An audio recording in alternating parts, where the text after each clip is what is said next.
I think it's the laziest argument in modern football. There's been a consistent conversation online about Pep Guardiola and him, quote unquote, taking away or ruining the talent of players. Give a flair player to Pep Guardiola and he can't. He takes away their superpower or he takes away their ability. I think it's a fucking joke, if I'm being completely honest with you. And this is coming from a United fan. Pep Guardiola is one of, if not the greatest manager to ever coach the sport. There is one player that you can quote-unquote say that he took the life out of, and that's Jack Grealish, which during a quadruple run, he made one of the most productive players in his system.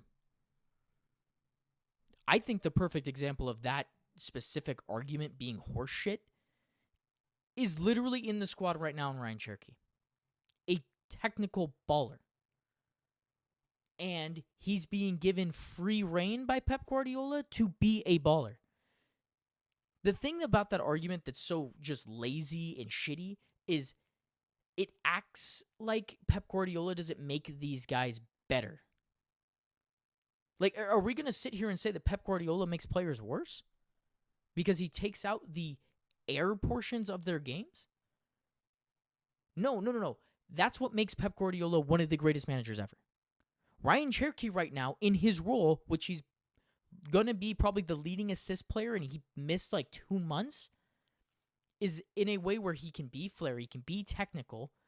Pep Guardiola has even said in interviews, like, I hate him and I love him.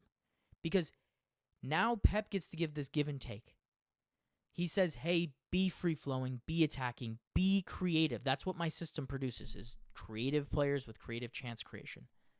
But I need you to tone back the mistake portions of your game. And it ultimately makes them from a normal, and I'll use Jack Grealish for the example. It takes him from being a streets will never forget baller to a world champion or to a UCL champion or a Premier League champion. That argument to me in particular is just specifically lazy and stupid. And the idea that Antoine Semenyo won't be productive for Manchester City because you think that Pep Guardiola is going to take something out of his game, I can tell you right now, he fit in Erling Haaland, who is the most quote-unquote anti-Pep player I have ever seen. And he makes him the best striker in the world. And that's where I'm going to leave this argument.